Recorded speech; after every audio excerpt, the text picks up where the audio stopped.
Okay. Hello, my name is Ryan Bing. I'm a junior theology major here at Wall University. I started out as a biology major, but I felt the calling, and I had a lot of people come up to me and tell me I should be a pastor and I should try to go into ministry. And I had been told this for a lot of my life, but I always brushed it off. But that time when they started to tell me, it kind of stuck in the back of my head, and it stayed with me for a couple months, and I kept trying to fight it off, and I kept trying to fight it off. But it kept nagging me. It's like, Ryan, you should go into the ministry. Ryan, you should be a pastor. And so I gave into it, and I switched to theology major, and I've been having a lot of fun ever since. So. Awesome. Good. Glad to hear that. And we ask a group of, young people at the beginning of the year if you'd want to go on this journey. So Ryan, how do you feel about the experience of what you've come through in the past few weeks and months doing the research for the project? Yeah, I think at first it was a little bit daunting with all the paper and all the stuff to read, but it actually came at a really good time because it was in the time when I was in my Greek class. We were reading through the book of Romans in Greek, and so we started to really dive deep into kind of the subject. And so I remember asking myself a lot of questions on how this would impact my church, and how I could enforce it better, and how I could follow through with justification by faith. And so it was really awesome because it came at a time where I was really wanting to learn more about the subject. And so just this project allowed me to really dive deep into something that I was passionate about, and it was Ryan, in the conversation I'd like to have with you, understanding that you really had a marvelous opportunity, especially to sit down and go through the book of Romans with Pauline theology. I mean, you just can't really get better than that. Yeah. Though he is not exclusive on the topic. What I'd like to kind of do is just kind of walk through some of the things that we ask you to read about and to research. And one of those things was just on the doctrine of justification by faith itself. I'm going to give you my working definition of faith. It's very simple. Faith is saying yes to God, no matter what the rest of the world thinks, which means that a life of faith is not a traditional life. It is a life in which you are making yourself available for what God wants to do in you. Okay? Faith is always an affirmative response to God, where you say yes and God is at work freely. So in your journey on just looking at the doctrine of justification, what do you think is important about that in regards to your future ministry? I think it's really powerful, especially for the youth of our church, because I know when I was growing up, the idea of justification by faith wasn't pushed really heavily. I still had some teachers, and I still had the idea that I needed to be good enough to be saved, and it put a lot of guilt and pressure on me when I was growing up. But I think if we begin to emphasize this and really teach it to the youth of the church, I think it'll be amazing for them, and it'll be life changing. And so they'll want to stay in the church, and they'll want to be passionate about it, because it's not something that they have to do. It's something they've already been given salvation. That gift is already freely theirs, and they just have to accept it.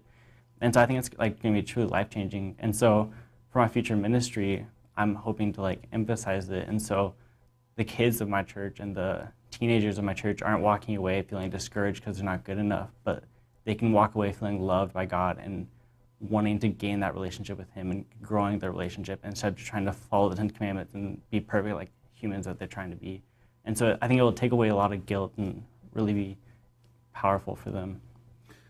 So you could see a generation in the future embracing this message.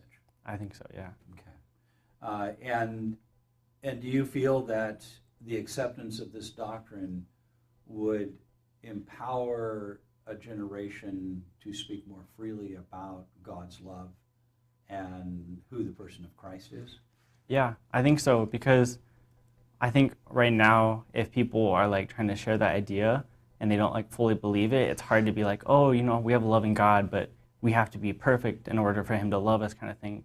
It's hard to convey that to other people. But when you realize that God loves you for who you are, and that God has already given you salvation, and that you're justified just by believing in Him, then you can truly feel the love of Jesus, and you can share that love to other people. Has this, and you answer this any way you want. I mean, you don't even have to answer it because it's a leading question off into the future. But has this ever, in this journey, caused you to think different about how this message could reshape evangelism?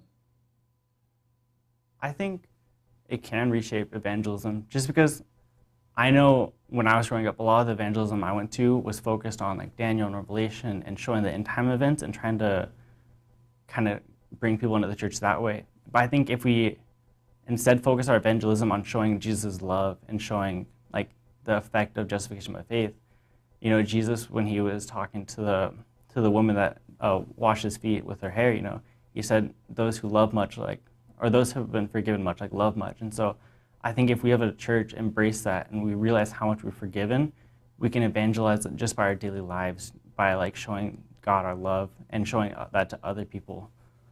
So I think it'll change evangelism in that way. Yeah, I think it has potential to do that. So I ask you to, or we ask you to look at a couple of other things in this conversation. One of the areas that was probably more controversial, maybe even more challenging, was the nature of Christ. Yeah. And our purpose of that, I think what I said in our introduction, was not to solve what was his nature, but to have a conversation about the importance of who he is as the Son of God and the Son of Man. Yeah. Did anything stand out to you in that journey, just to come and have a fresh picture of who Jesus was? Yeah, I think a lot of things kind of stood out. It's just, I think that both sides had like a lot of truths to them, and so it's interesting to like see how both sides kind of like argued and the debate between the two sides. And so I thought it was really interesting to see kind of where it was going and how it changed throughout the history.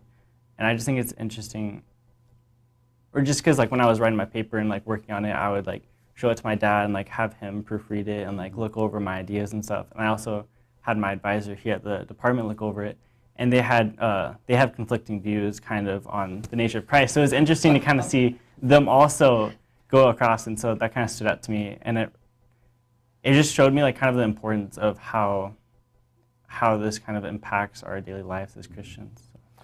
I want you to know I would have paid to sit in those conversations. Yeah.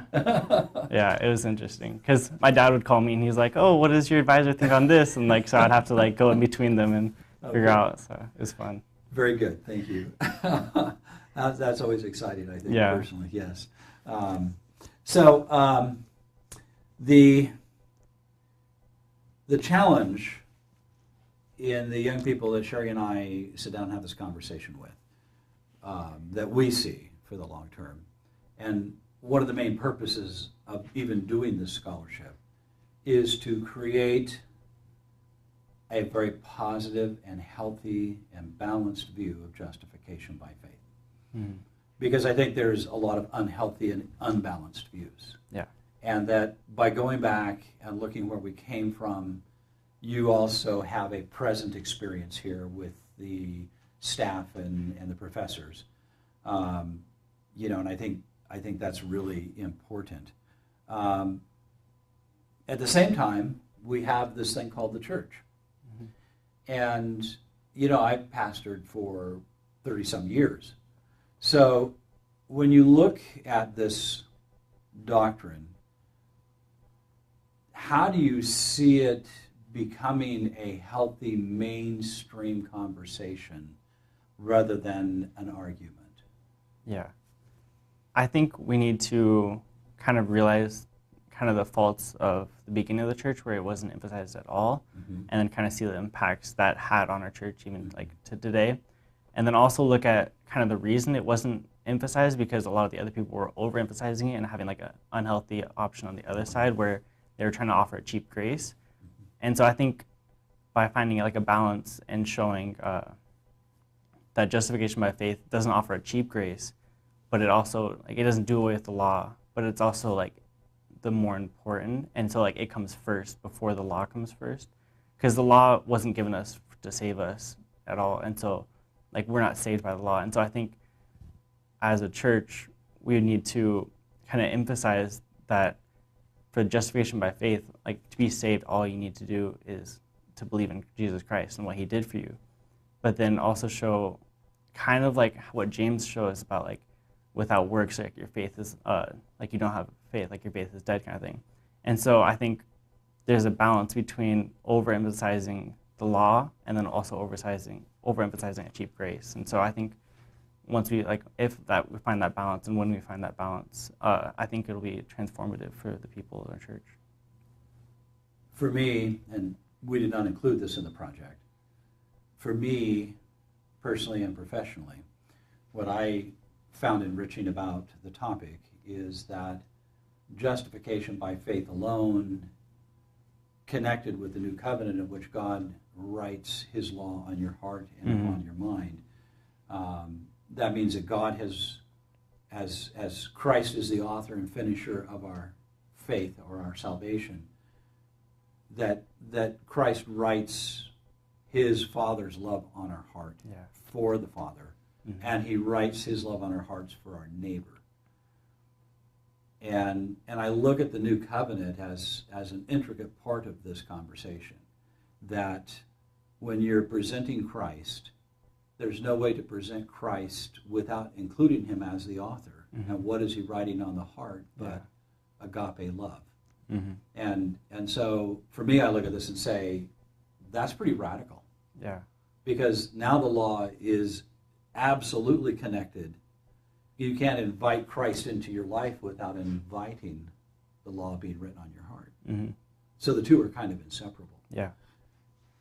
In result of that, I could foresee a time with a generation in which they are free to manifest the love of God written on their heart through the power of the Holy Spirit.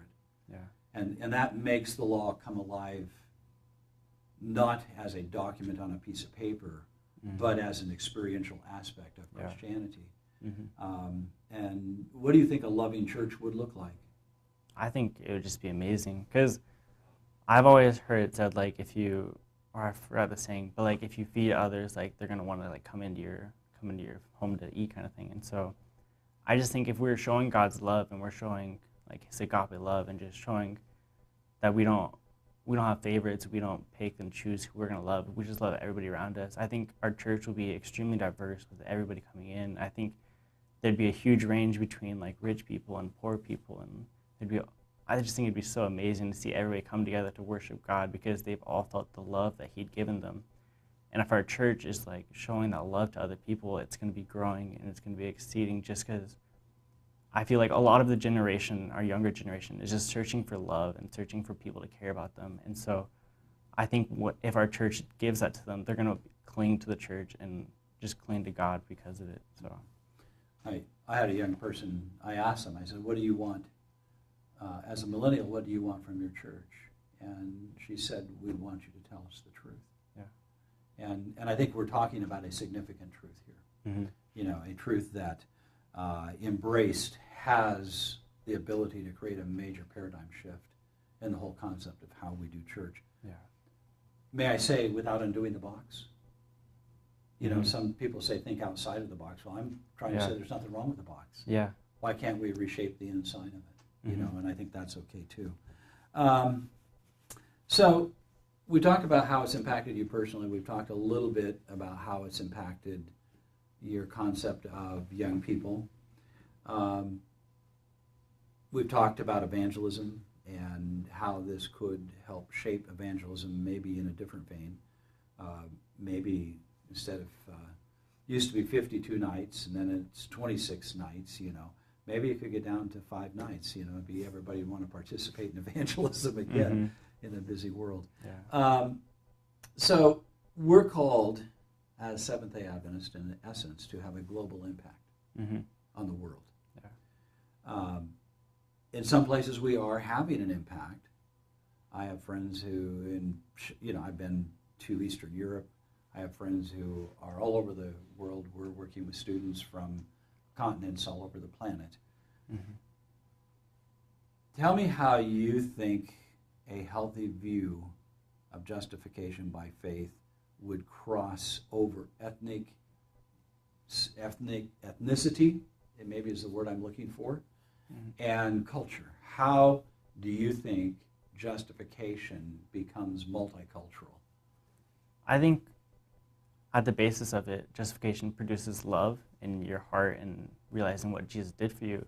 And I think when you're evangelizing and you're spreading the gospel to other cultures and other things like that, to be really effective, you need to like learn about their culture before you start to teach them Mm-hmm. new things. And I think you can't learn about their culture effectively and learn the ins and outs of it without like showing them love first and like really caring about what they think. And so I think if you have a healthy view of justification by faith, you're going to be filled with like Jesus' agape love, and so you're going to want to share it to others. And so you're going to learn about their culture and learn about their daily lives, and then you'll be able to effectively teach them about like your God and about justification by faith. And so I think it'll be really effective because it'll help you, and it'll be really easy to connect with them and to share their like the love Jesus gave you. Mm-hmm. Okay.